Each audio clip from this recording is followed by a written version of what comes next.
वंदना, आपने महत्वपूर्ण सवाल उठाया है कि दलित स्त्री किस लेखन में किस तरह के मुद्दों को उठाया जाए, क्योंकि हम जो दलित स्त्री है वो 3 तरह के तेरे शोषण का शिकार बताई जाती है। और कई बार तो मुझे ये लगता है तो तेरे नहीं और भी उसके स्तर हैं, मल्टीपल स्तर हैं शोषण के।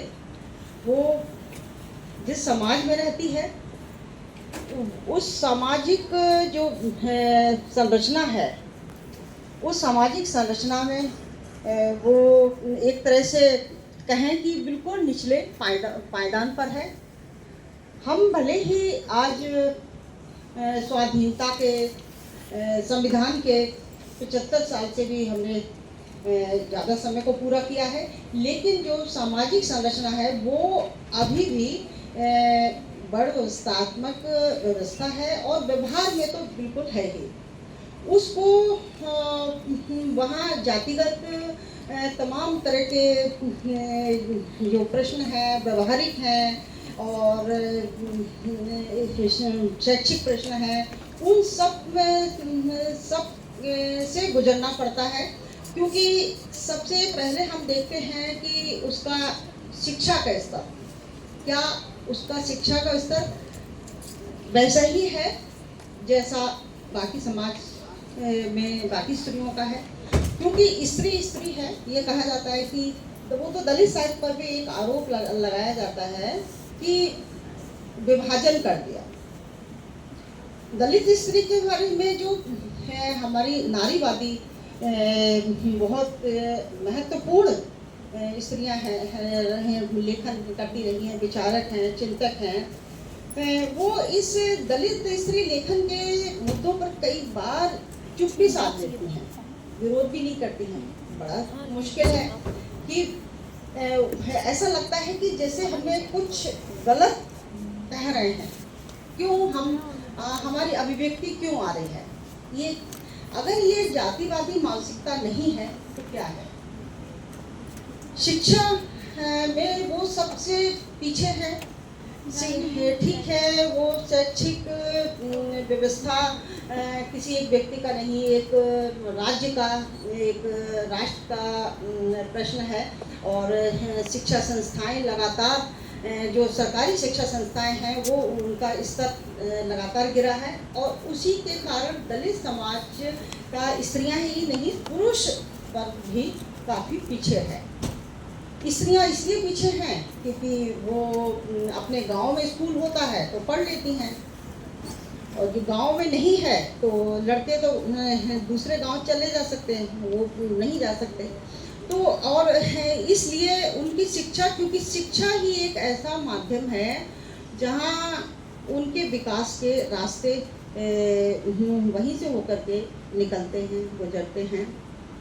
आज हम देखें, क्योंकि दिल्ली यूनिवर्सिटी में हम यहाँ प्रोफेसर हैं, वो 2000 के बाद का ही ये स्लॉट है, हम सब आते हैं, या उससे थोड़े पहले का हो सकता है, उससे पहले का कुछ कॉलेज 50 साल 100 साल हो गए हैं, वहाँ कहीं पर भी दलित स्त्री वहाँ शिक्षिका के रूप में नहीं है। वो क्यों नहीं है, वो देश की नागरिक है। नारीवादी जो स्त्रियों ने जो सवाल उठाए थे, स्त्री मुक्ति के उठाए थे, स्त्री मुक्त तो वो भी होना चाहती है।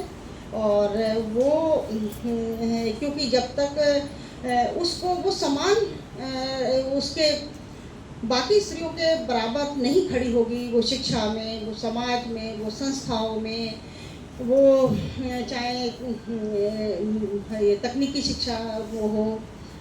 हम दिल्ली यूनिवर्सिटी का एक ले तो मुश्किल से एक या दो दलित स्त्री प्रिंसिपल मिलेंगी। वाइस चांसलर का भी यही स्थिति है, पूरे देश में 1 या 2 या संख्या कुछ ज़्यादा हो सकती है।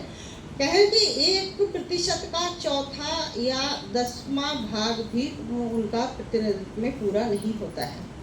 तो ये जो मुद्दे हैं वो दलित स्त्री लेखन में है, लगातार आ रहे हैं, वही उनके मुद्दे हैं। इसके अलावा पितृसत्तात्मक व्यवस्था से भी परिवारों में वो गुजरती हैं, क्योंकि उनका लेखन प्रभावित होता है। यहाँ हम क्योंकि हम इसका अनुमान हम आत्मकथाओं से लगा सकते हैं। हमारी